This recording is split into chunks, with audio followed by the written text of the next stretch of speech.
Hello everyone, welcome to जेनीट education. My name is Pratiksha Tamrakar और आज हम कर रहे हैं क्लास 10th का साइंस सब्जेक्ट और साइंस सब्जेक्ट का chapter number 2 acids, bases and salts. तो हमने लास्ट लेक्चर में हमने आर्नियस कॉन्सेप्ट देख लिया था एसिड का। उसके बाद अब आज के इस लेक्चर में हम देखने वाले हैं बेस कि व्हाट इज बेस, उसके बाद हम उसकी प्रॉपर्टीज भी देखेंगे। तो चलिए देखते हैं। तो what is base? Okay, so base are those chemical substance which are bitter in taste, soapy to touch and turn red litmus to blue। तो आप बेस को कैसे आइडेंटिफाई कर सकते हैं या किन सब्सटेंस को आप बेस बोल सकते हैं जो जिसका जो टेस्ट है वो बिटर हो और कड़वा हो और सोपी टच हो, मतलब आप उसको टच करें तो आपको जो सोप को टच करते तो थोड़ा सा जो महसूस होता है वैसे ही टाइप का बेस के लिए भी महसूस हो। And turn red litmus to blue, for example sodium hydroxide and calcium hydroxide. तो बेस हम किसको बोल सकते हैं? Base are those chemical substance are soapy to touch, bitter in taste and turns red litmus paper to blue। okay, ये clear हो गया। अब हम इसका देखते हैं आयरनियस कॉन्सेप्ट ऑफ बेस। तो बेस के लिए आयरनियस कॉन्सेप्ट क्या है? जैसे एसिड को आयरनियस कॉन्सेप्ट क्या था? Acids are those substance which dissociate और ionizes when dissolved in water to release H+ ion. ठीक, तो जो केमिकल सब्सटेंस वाटर में डिसॉल्व करने पर H+ आयन देता था उसको हम क्या बोलते थे? एसिड बोलते थे। सिमिलरली यहाँ पर बेस क्या होगा? Arrhenius defined bases as the substance which dissociate in water to give hydroxides ion. तो ऐसे सब्सटेंस जिन्हें वाटर में डिसॉल्व करने पर जो OH- आयन्स देते हैं उनको हम क्या बोलते हैं? बेस बोलते हैं। ओके, तो H+ जो देगा उसको क्या बोला जाएगा? एसिड बोला जाएगा। ओके, जो OH- आयन रिलीज करेंगे वाटर में डिसॉल्व करने पर डिसोसिएट होकर के, तो उसको हम क्या बोलेंगे? बेस बोलेंगे। फॉर एग्जाम्पल सोडियम हाइड्रोक्साइड, जो जब आप सोडियम हाइड्रोक्साइड को वाटर में डिसॉल्व करते हैं तो आपको क्या मिलता है? Na+ आयन और OH- आयन। अगर इसी तरह हम एक और एसिड ले लें MgOH होल ट्वाइस, तो यहाँ पर भी ये क्या हो जाएगा? Mg2+ में टूट जाएगा और 2OH- आयन। तो यहाँ पर ये OH- आयन दिया इसने भी। ऐसे ही अगर हम पोटेशियम हाइड्रोक्साइड ले लें KOH, तो उसको भी जब आप वाटर में डिसॉल्व करोगे तो K+ plus OH- ions. Okay, तो जो भी सब्सटेंस आयरनियस कॉन्सेप्ट के अकॉर्डिंग ऐसे chemical substance, those chemical substance which dissolves in water to release OH- ions are base. Okay, for example sodium hydroxide, उसको water में dissolve किया तो वो डिसोसिएट हो गया किसमें? Na+ आयंस और OH- आयंस में।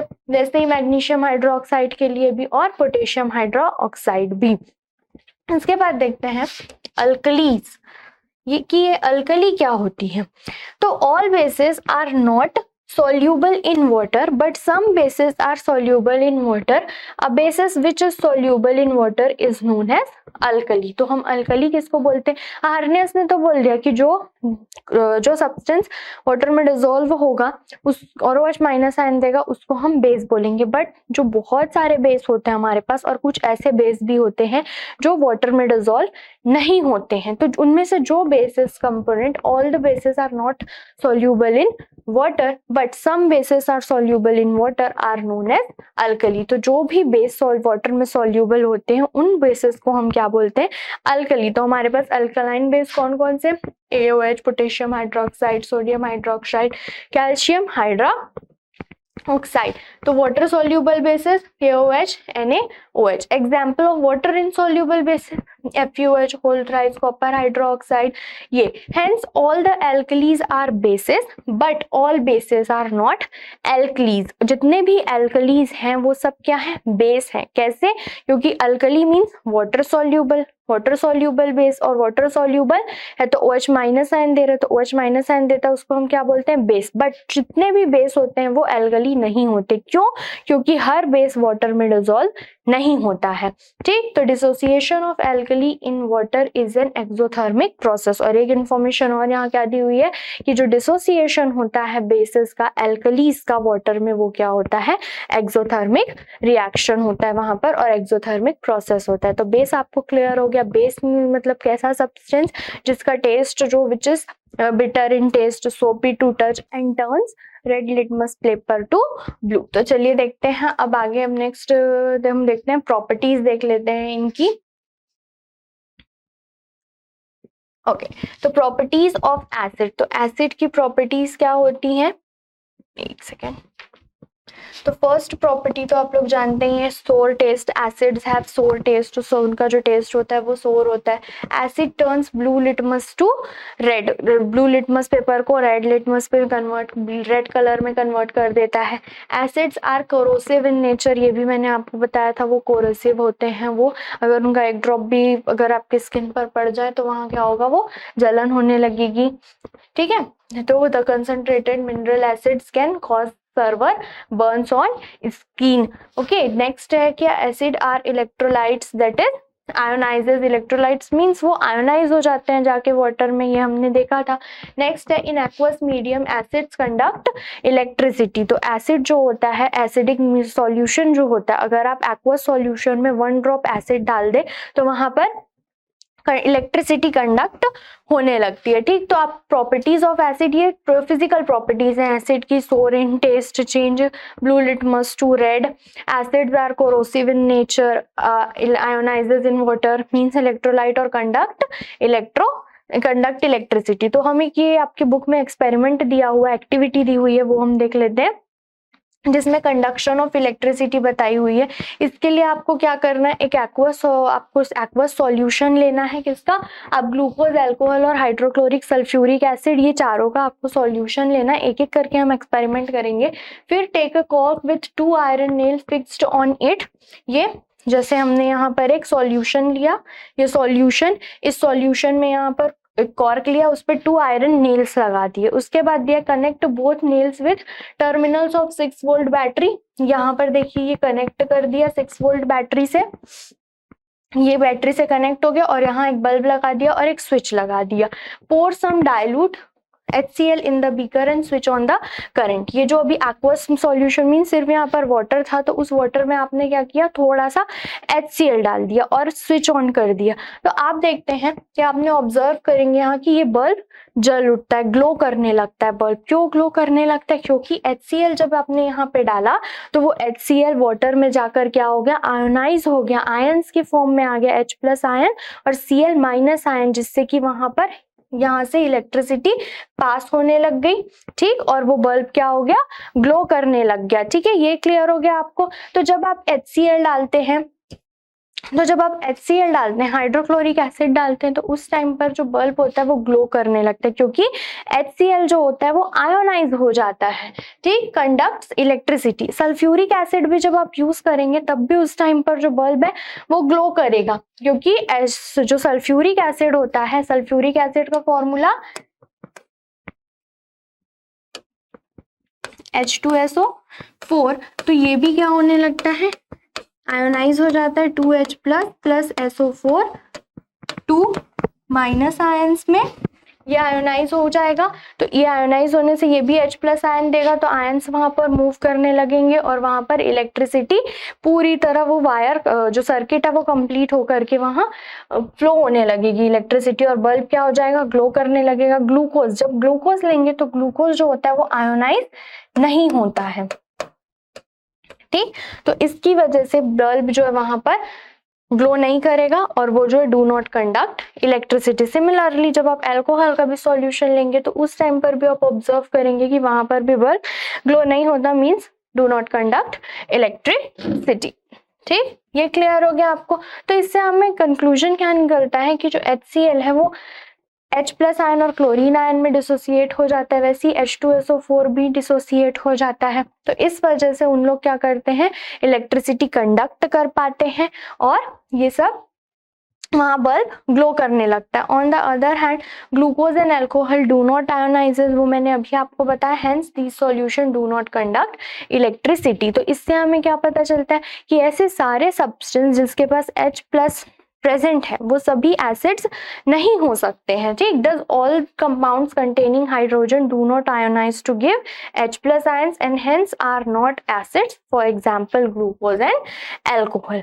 क्लियर हो गया। कंडक्टिंग इलेक्ट्रिसिटी, तो सिर्फ वही सब्सटेंस, सिर्फ वही केमिकल सब्सटेंस एसिड्स, जो एसिड्स होंगे जो आयोनाइज होने की टेंडेंसी रखेंगे, जो H+ आयंस वहां पर दे पाएंगे, वही क्या करेंगे, इलेक्ट्रिसिटी कंडक्ट करेंगे, जिससे कि बल्ब ग्लो हो पाएगा एक्वस सॉल्यूशन में। ठीक है, नेक्स्ट देखते हैं। अब हमने फिजिकल प्रॉपर्टी देख ली हमने, आपको आई होप फिजिकल प्रॉपर्टी बहुत अच्छे से क्लियर हो गई होगी। अब हम देखते हैं केमिकल प्रॉपर्टी। तो केमिकल प्रॉपर्टीज क्या है? फर्स्ट केमिकल प्रॉपर्टी दी हुई है रिएक्शन विद मेटल्स, मींस जब एसिड किसी मेटल के साथ रिएक्शन करेगा तो वहां क्या होगा, तो acid reacts with metal to form salt and hydrogen gas. तो जब भी कोई एसिड मेटल के साथ रिएक्ट करता है तो सॉल्ट फॉर्म करेगा और हाइड्रोजन गैस जो है वो रिलीज होगी। देखते हैं, हम रिएक्शन देख लेते हैं। एसिड, हम सल्फ्यूरिक एसिड ले लेते हैं या फिर हाइड्रोक्लोरिक एसिड ले लेते हैं। पहले 2HCl plus zinc, zinc plus 2HCl is equals to क्या बनना है, हाइड्रोजन गैस निकलेगा मींस H2 और क्या बनेगा ZnCl2। तो ये हमने क्या लिया, जिंक, यहाँ hydrochloric acid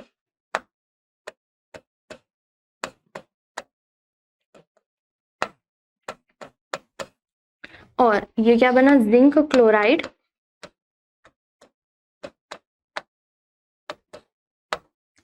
plus hydrogen gas, और ये हाइड्रोजन गैस कैसे हो जाएगी, रिलीज हो जाएगी।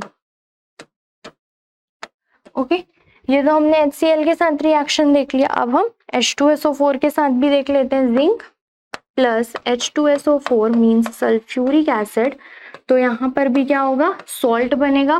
क्या, कौन सा salt, zinc sulphate plus hydrogen gas क्या होगी, रिलीज हो जाएगी।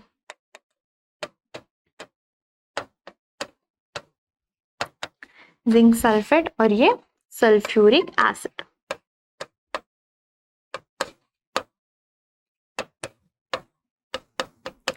ठीक, ये रिएक्शन नोट कर लीजिए आप, और ये आप हमेशा ध्यान में रखिएगा कि कभी भी एसिड जो होता है मेटल से रिएक्ट करता है तो वहां पर क्या फॉर्म होता है, हाइड्रोजन गैस निकलती है और सॉल्ट का फॉर्मेशन होता है। ये क्लियर हो गया। जैसे हमने जिंक और प्लस HCl देखा, मींस जिंक को जब जिंक और HCl हाइड्रोक्लोरिक एसिड का जब रिएक्शन कराते हैं तो वहां पर सॉल्ट बना जिंक क्लोराइड का और हाइड्रोजन गैस रिलीज हो गई।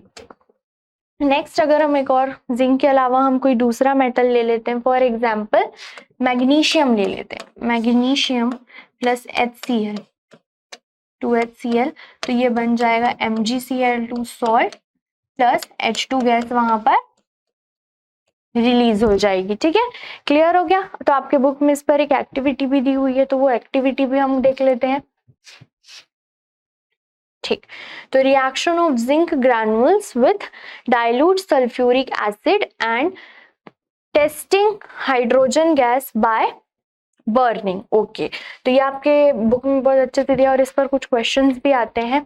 तो यहाँ पर क्या किया गया है, जिंक ग्रैन्युल्स, उसमें जिंक ग्रैन्युल्स वहां पर एसिड, हम जिंक ग्रैन्युल्स और एसिड का यहाँ पर रिएक्शन कराते हैं। ये जो आपको ये दिख रहा है, ये डार्क कलर में ये जिंक ग्रैन्युल्स है और इस पर क्या लिया गया, डाइल्यूट सल्फ्यूरिक एसिड। जब हम डाइल्यूट सल्फ्यूरिक एसिड में हम क्या करते हैं, जिंक ग्रैन्युल्स को डालते हैं तो वहां पर क्या होता है, तुरंत ही रिएक्शन होने लगते हैं और हाइड्रोजन गैस बनने लगता है। और यहाँ इसके अंदर ही, इस टेस्ट ट्यूब में ही जो सॉल्ट बना हुआ रहता है और यहाँ पर ये जो आपको बुलबुले दिख रहे हैं, ये हाइड्रोजन गैस के बुलबुले होते हैं। इन हाइड्रोजन गैस के बुलबुले को, जो बबल्स होते हैं, उनको हम डिलीवरी ट्यूब से कहाँ लेके जाते हैं, सोपी सॉल्यूशन में लेके जाते हैं। ये सोपी सॉल्यूशन में जो ये हाइड्रोजन गैस होता है वो बबल्स के फॉर्म में आते हैं जिसमें हाइड्रोजन गैस भरी हुई होती है। इस हाइड्रोजन गैस को, यहाँ पर से हाइड्रोजन गैस निकल रही, वहां पर हम क्या लेके जाएंगे, एक बर्निंग कैंडल लेके जाएंगे। तो बर्निंग कैंडल लेके जाएंगे तो आपको पॉपअप साउंड के साथ वो बर्निंग कैंडल और तेज से बर्न होने लगेगा और आपको पॉपअप साउंड की आवाज, कुछ पॉपअप साउंड जो सुनाई देगा आपको। ठीक है, वो ऐसा क्यों होता है, क्योंकि जो हाइड्रोजन गैस होता है वहां पर वो बहुत ही फ्लेमेबल होता है। जैसे ही वो रिएक्शन कांटेक्ट में आता है उसके बहुत तेजी से जलने लगता है, और कुछ इम्प्योरिटीज भी वहां पर प्रेजेंट होते हैं और गैसेस वगैरह, जिसकी वजह से वहां पे आपको पॉपअप साउंड सुनाई देता है। और साथ ही इसमें ये भी क्वेश्चन किया जाता है कि जो हाइड्रोजन गैस के उसको आपने वाटर में क्यों नहीं कलेक्ट किया, आपने सोप सॉल्यूशन यहाँ पर क्यों यूज किया। तो हमने सोप सॉल्यूशन इसलिए यूज किया क्योंकि सोप सॉल्यूशन में जो हाइड्रोजन गैस होता है वो डिसॉल्व नहीं हो पाता और बहुत अच्छे से उसके बबल्स बन पाते हैं, और वो बबल्स फिर यहाँ से रिलीज हो जाते हैं और वो उसका हम हाइड्रोजन के लिए टेस्ट कर लेते हैं। तो हाइड्रोजन गैस की टेस्टिंग कैसे की जाती है, एक बर्निंग कैंडल को लेके जाया जाता है, बर्निंग कैंडल से तो वो हाइड्रोजन गैस और बर्निंग कैंडल का रिएक्शन वहां पे होगा, अगर वो उससे जाके टच होगा तो क्या होगा, आपको पॉपअप साउंड सुनाई देगा। ठीक, ये रिएक्शन हो गया। तो यहाँ पे हमें कंक्लूजन क्या मिला, when the zinc granules are added to dilute sulfuric acid, bubbles of colorless and odorless gas are observed at the zinc surface. ये ऑब्जर्व किया हमने। when this evolved is gas is passed through the soap solution, the gas filled bubbled are formed. ये भी हमने देखा कि वहां पर जैसे ही उस गैस को पास किया वहां पर बबल्स फॉर्म होने लग गए थे, and the gas present in the bubble Burns with a pop sound on bringing burning candle near the bubbles. और जैसे ही आप उन बबल्स के पास में बर्निंग कैंडल लेके आते हैं तो वो और तेजी से बर्न होने लगता है, क्योंकि हाइड्रोजन गैस क्या होता है, वो और जलने में मदद करता है, वो हेल्पफुल होता है। And this indicates that the evolved gas is hydrogen. और ऐसा अगर होता है तो इसका मतलब ये है कि वहां पर जो गैस रिलीज हो रही है वो कौन सी गैस है, हाइड्रोजन गैस है। इसके साथ हम ये भी ऑब्जर्व करेंगे वहां जब प्रैक्टिकल करेंगे तो the colour of zinc granules after reaction become black and dull. जो रिएक्शन के बाद जो जिंक का कलर होगा जिंक ग्रैनुअल्स का वो ब्लैक हो जाएगा। And test tube becomes hot after the reaction which indicates that the reaction is exothermic in nature. तो हमें क्या पता चलेगा कि जो रिएक्शन, जो टेस्ट ट्यूब, जिस टेस्ट ट्यूब में आप रिएक्शन करेंगे उस टेस्ट ट्यूब के बेस को अगर आप टच करके देखेंगे तो आपको वहां पर थोड़ा सा गर्म महसूस होगा, हॉट। तो वो किससे क्या पता चल रहा है कि जो ये रिएक्शन है वो कैसा है, एक्सोथर्मिक इन नेचर। ये क्लियर हो गया आपको। First property, first chemical property की कोई भी जो मेटल होता है वो अगर रिएक्ट करता है किससे, वो मेटल जो एसिड है वो किसी मेटल से रिएक्ट करता है तो आपको क्या मिलेगा, हाइड्रोजन गैस रिलीज होगी और सॉल्ट का फॉर्मेशन होगा। ओके, नेक्स्ट देखते हैं। नेक्स्ट प्रॉपर्टी है reaction with metal carbonates and metal hydrogen carbonates. तो सबसे पहले मेटल कार्बोनेट्स का फॉर्मूला पता होना चाहिए आपको। मेटल कार्बोनेट्स क्या होगा, ये कार्बोनेट्स के लिए मेटल M और ये CO3 मेटल कार्बोनेट, और metal hydrogen M for metal है, यहाँ पर कुछ भी मेटल हो सकता है। ये हो गया metal hydrogen carbonate. Okay, the reaction with metal carbonate and metal hydrogen carbonate. तो acid, when acid reacts with metal carbonate and metal hydrogen carbonate to form salt, carbon dioxide and water. The carbon dioxide gas is observed in the form of brisk effervescence. Okay, तो जब भी हम किसी acid को कोई metal carbonate या metal hydrogen carbonate के साथ हम रिएक्शन कराते हैं तो वहां पर सॉल्ट फॉर्म होता है, plus carbon dioxide gas release होती है, प्लस वाटर का फॉर्मेशन होता है। ओके, तो हम इसे ऐसा याद रख सकते हैं कि मेटल कार्बोनेट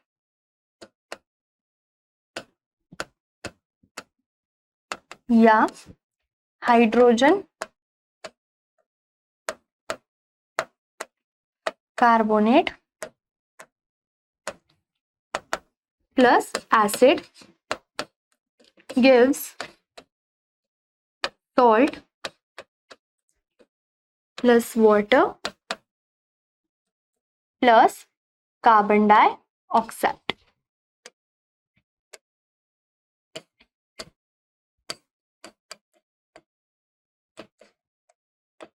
ओके, ये याद रहेगा आपको कि जब भी कोई एसिड मेटल कार्बोनेट या मेटल हाइड्रोजन कार्बोनेट से रिएक्ट करेगा तो क्या फॉर्म होगा, वहां पर सॉल्ट फॉर्म होगा और वाटर फॉर्म होगा और कार्बन डाइऑक्साइड का वहां पर फॉर्मेशन होगा। तो अब हम रिएक्शन देख लेते हैं। हम रिएक्शन देख लेंगे किसके लिए, सबसे simple metal carbonate sodium carbonate और सोडियम हाइड्रोजन कार्बोनेट। ओके, और एसिड कौन सा ले लेते हैं हम, हाइड्रोक्लोरिक एसिड।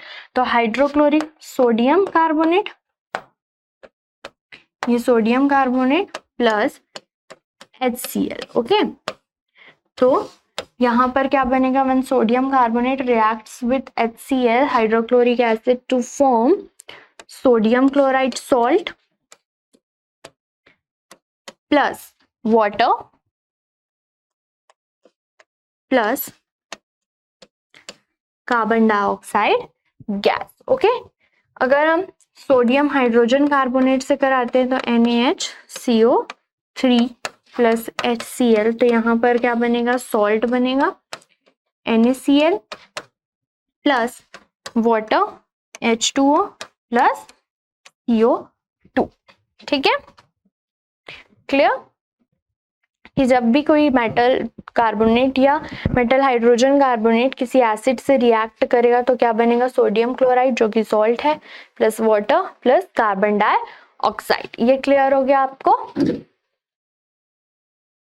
चलिए, और H2SO4 के साथ भी रिएक्शन देख लेते हैं, सल्फ्यूरिक एसिड के साथ। ये नोट कर लिया आपने? नेक्स्ट, मेटल कार्बोनेट्स और हाइड्रोजन कार्बोनेट्स का हम देख लेते हैं H2SO4 के साथ रिएक्शन। तो ये हो गया हमारा metal carbonate, sodium carbonate, sulphuric acid sorry,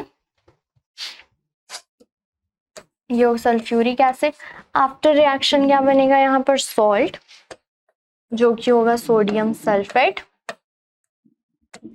plus water plus carbon dioxide gas यहाँ पर क्या होगी, रिलीज होगी। और साथ ही हाइड्रोजन कार्बोनेट के साथ देख लेते हैं NaHCO3 sodium hydrogen carbonate plus sulphuric acid. ये क्या फॉर्म करेगा, सॉल्ट का फॉर्मेशन होगा यहाँ पर Na2SO4 plus H2O plus CO2। तो रिएक्शन यहाँ पर बैलेंस्ड नहीं है ये रिएक्शन, तो क्या करना पड़ेगा, Na2, तो यहाँ 2 लगा लीजिए, तो Na2SO4 हो गया और 2H2 2 मीन्स यहाँ पर 2 आ जाएगा और यहाँ पर भी 2 आ जाएगा। अब रिएक्शन बैलेंस है, अब आप इसे नोट कर सकते हैं। हो गया क्लियर? तो आपको क्लियर हो गया कि जब भी कोई मेटल कार्बोनेट या मेटल हाइड्रोजन कार्बोनेट एक एसिड से रिएक्ट करेगा तो वहां पर सॉल्ट, वाटर और कार्बन डाइऑक्साइड का फॉर्मेशन होगा। चलिए अब इसे हम देख लेते हैं एक एक्टिविटी के थ्रू। तो reaction of hydrochloric acid with sodium carbonate and sodium hydrogen carbonate. Okay, तो सबसे पहले आपको क्या करना है, इसके लिए आपको यहाँ पर लेना है, सबसे पहले आप क्या लेंगे, सोडियम कार्बोनेट लेंगे। उस सोडियम कार्बोनेट या सोडियम हाइड्रोजन कार्बोनेट, आप दोनों ही ले सकते हैं, एक टाइम पर एक लेंगे आप। ओके, तो जब आप सोडियम कार्बोनेट लेंगे उस पर H2SO4 या सल्फ्यूरिक एसिड, हाइड्रोक्लोरिक एसिड है तो हाइड्रोक्लोरिक एसिड डालिएगा, तुरंत रिएक्शन होगा और आपको ब्रिस्क एफर्वेसेंस, बहुत तेजी से बुदबुदाहट के साथ गैस निकलता हुआ महसूस होगा वहां पर। तो वो जो ब्रिस्क एफर्वेसेंस होती है, अगर ब्रिस्क एफर्वेसेंस हो रहा है किसी रिएक्शन में तो वहां पर पता चल जाता है कि कार्बन डाइऑक्साइड गैस रिलीज हो रही है। तो ये जो ब्रिस्क एफर्वेसेंस हुआ वहां पर वो कार्बन डाइऑक्साइड गैस रिलीज हुई। कार्बन डाइऑक्साइड गैस यहाँ पर से इस टेस्ट ट्यूब से आप, ये जो डिलीवरी ट्यूब है उसको आप एक दूसरे टेस्ट ट्यूब में लेके जाएंगे। इस सेकेंड टेस्ट ट्यूब में, यहाँ पर तो आपने इस टेस्ट ट्यूब में क्या लिया था, सोडियम कार्बोनेट और उस पर डाइल्यूट हाइड्रोक्लोरिक एसिड डाला तो कार्बन डाइऑक्साइड गैस रिलीज हुई। उसको आपने एक सेकेंड टेस्ट ट्यूब में आकर कलेक्ट किया। इस सेकेंड टेस्ट ट्यूब में क्या था, कैल्शियम हाइड्रोक्साइड का सॉल्यूशन था। ओके, तो कैल्शियम हाइड्रोक्साइड के सॉल्यूशन में आप जैसे ही वहां पर कार्बन डाइऑक्साइड गैस पास करेंगे तो वो सॉल्यूशन और क्या हो जाएगा, मिल्की सॉल्यूशन बन जाएगा, बहुत ज्यादा व्हाइट कलर का सॉल्यूशन बन जाएगा और आपको कुछ प्रेसिपिटेट मिलेगा नीचे पे। ठीक, तो डिलीवरी ट्यूब या टेस्ट ट्यूब पे तो कैल्शियम हाइड्रोक्साइड के सॉल्यूशन पे पास करेंगे तो और ही ज्यादा मिल्की सॉल्यूशन बन जाएगा। और ये जब मिल्की सॉल्यूशन बना तो इससे हमें कंफर्म हो जाता है कि जो ये गैस रिलीज हो रही है वो क्या है, कार्बन डाइऑक्साइड गैस। तो इसके ऑब्जर्वेशंस देख लेते हैं। Hydrochloric acid when reacts with sodium carbonate, hydrogen carbonate, brisk effervescence of colourless and odourless gases observed, ये ऑब्जर्व होगा आपको। And the evolved gas turns lime water milky, और जो इवॉल्व्ड गैस होगा वो लाइम वाटर को क्या कर देगा, मिल्की कर देगा। Lime water means calcium hydroxide को और milky, and thus the evolved gas is carbon dioxide gas. ठीक है, तो रिएक्शन देख लेते हैं हम यहाँ पर क्या होगा. सोडियम कार्बोनेट प्लस यहाँ क्या था, HCl. तो फिर यहाँ पर हो जाएगा reaction 2NaCl plus H2O plus CO2. अब ये जो CO2 गैस है, ये CO2 गैस को आप पास करेंगे किसमें से, कैल्शियम हाइड्रोक्साइड के सॉल्यूशन से. ठीक, कैल्शियम हाइड्रोक्साइड का सॉल्यूशन जो हमने सेकेंड टेस्ट ट्यूब में लिया था, जो कैल्शियम हाइड्रोक्साइड, उसको ही लाइम वाटर बोला जाता है. तो calcium hydroxide plus carbon dioxide, तो ये क्या हो जाता है, सॉल्यूशन मिल्की हो जाता है. मिल्की क्यों हो जाता है, क्योंकि यहाँ पर कैल्शियम कार्बोनेट का फॉर्मेशन होता है plus H2O. Okay, clear. Reaction balance है कैल्शियम. ओके, रिएक्शन बैलेंस, तो ये बनता है कैल्शियम कार्बोनेट, जिसकी वजह से आपको जो मिल्की जो दिखता है वो इसी कैल्शियम कार्बोनेट की वजह से दिखता है.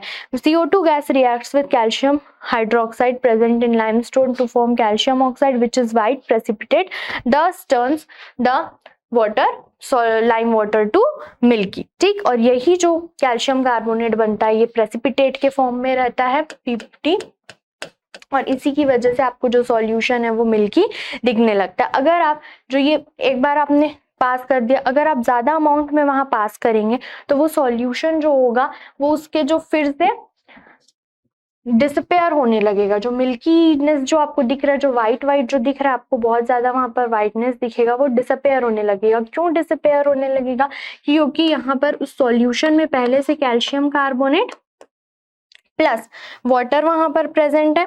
कैल्शियम कार्बोनेट और वहां पर वाटर पहले से प्रेजेंट है. ओके, इस सॉल्यूशन में जो आपने सॉल्यूशन लिया था कैल्शियम हाइड्रोक्साइड का, उसमें कार्बन डाइऑक्साइड गैस पास किया तो क्या बना, कैल्शियम कार्बोनेट और वाटर बना. ठीक, और जो मिल्की था वो किसकी वजह से था, कैल्शियम कार्बोनेट की. अगर आप इसमें और कार्बन डाइऑक्साइड गैस पास कर दें तो यहाँ पर क्या बनेगा, कैल्शियम हाइड्रोजन कार्बोनेट. ठीक, और इस कैल्शियम हाइड्रोजन कार्बोनेट की वजह से ही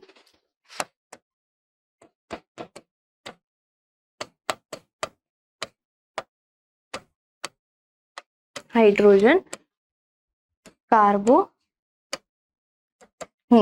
तो avoid passing excess of carbon dioxide through lime water as milkiness disappears due to formation of soluble calcium hydrogen carbonate. Okay, अगर आप ये जो सॉल्यूशन मिल्की सॉल्यूशन है इसमें और ज्यादा एक्सेस अमाउंट में कार्बन डाइऑक्साइड गैस पास करते गए तो वहां पर क्या होगा, जो मिल्कीनेस होगा वो सॉल्यूशन का डिसअपेयर हो जाएगा. क्यों, क्योंकि वहां पर जो और एक्सेस कार्बन डाइऑक्साइड है वो कैल्शियम कार्बोनेट और वाटर के साथ रिएक्ट करके कैल्शियम हाइड्रोजन कार्बोनेट बना लेगा.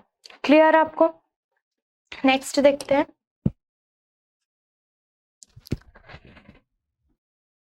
नेक्स्ट है रिएक्शन विथ बेसिस. तो रिएक्शन विथ बेसिस, तो रिएक्शन जब भी कोई एसिड बेस से रिएक्ट करती है तो वो क्या बनाते हैं, सॉल्ट और वाटर बनाते हैं. और इस रिएक्शन को बोलते हैं neutralisation reaction. Acid reacts with bases, acid reacts with bases to form salt and water is called neutralisation reaction.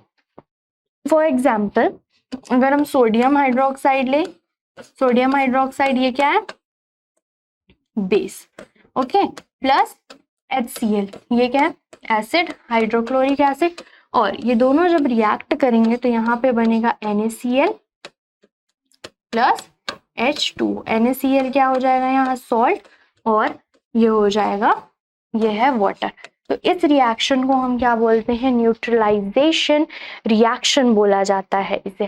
ठीक, तो ये ध्यान रखिएगा कि when acid reacts with base to form salt and water is called neutralization reaction. जब भी acid जो है वो बेस से रिएक्ट करता है तो वहां पर सॉल्ट फॉर्म होता है और वाटर का फॉर्मेशन होता है, और इस रिएक्शन को बोला जाता है न्यूट्रलाइजेशन रिएक्शन, क्योंकि ये दोनों एक दूसरे के इफेक्ट को न्यूट्रल कर देते हैं. ओके, ये तो सोडियम हाइड्रोक्साइड का HCl से देख लिया. Sodium hydroxide plus sulphuric acid, क्या बन जाएगा? Na2SO4 प्लस H2, ये बैलेंस कर लेते हैं यहाँ पर हम, ये हो गया और ये हो गया बैलेंस। तो ये रिएक्शन क्लियर है आपको। N2NaOH, जब सोडियम हाइड्रोक्साइड सल्फ्यूरिक एसिड से रिएक्ट करेगा तो क्या बनेगा? सोडियम सल्फेट, ये क्या होगा? सॉल्ट। ठीक, तो whenever acid reacts with base is form salt and water। ये प्रॉपर्टी भी क्लियर हो गई आपको एसिड की। नेक्स्ट प्रॉपर्टी है रिएक्शन विथ मेटल ऑक्साइड्स। तो जो मेटल के ऑक्साइड्स होते हैं उनके साथ जब एसिड का रिएक्शन होता है तो acid reacts with metallic oxide to form salt and water. It indicates the basic nature of metal oxides. ठीक है, तो रिएक्शन देखते हैं तो हमें क्या बोल रहे हैं कि whenever acid reacts with metallic oxide to form base, to form salt and water. जब भी एसिड जो है वो मेटेलिक ऑक्साइड के साथ रिएक्ट करती है तो क्या फॉर्म करती है? सॉल्ट का फॉर्मेशन होता है और वाटर का फॉर्मेशन होता है। ओके, तो मेटेलिक ऑक्साइड्स देख लेते हैं हम। तो first acid plus metal oxide, copper oxide, तो ये हो जाएगा फॉर्मेशन CuCl2 प्लस H2। तो ये क्या था? एसिड। ये क्या हो गया? Metallic oxide. Okay, metallic oxide, acid metallic oxide से रिएक्ट किया तो क्या फॉर्म किया? सॉल्ट और वाटर। अब यहाँ एक और लाइन लिखी हुई है, it indicates the basic nature of metallic oxide. तो इस रिएक्शन से हमें ये भी पता चल रहा है कि जो मेटेलिक ऑक्साइड है उसका नेचर कैसा है? बेसिक नेचर है। क्यों बेसिक नेचर है? अभी हमने न्यूट्रलाइजेशन रिएक्शन में देखा कि जब भी एसिड जो होता है वो बेस से रिएक्ट करता है तभी वो क्या बनाता है? सॉल्ट और वाटर। तो यहाँ पर एसिड तो HCl है और वो मेटेलिक ऑक्साइड से रिएक्ट करके क्या बना रही है? सॉल्ट बना रही है। मींस अगर ये एसिड है तो ये कॉपर ऑक्साइड जो होगा वो बेसिक नेचर का होगा, बेस की तरह होगा, काम कर रहा होगा वो, तभी तो वो ये एसिड और कॉपर ऑक्साइड जो बेस है, ये मेटेलिक ऑक्साइड बेस, ये एक दूसरे के साथ रिएक्ट किए और क्या फॉर्म किए? Salt plus water. तो it indicates the basic nature of it indicates the basic nature of metal oxides. हम एक और एग्जाम्पल देख सकते हैं, H2SO4 प्लस जिंक ऑक्साइड। तो यहां पर भी क्या बनेगा?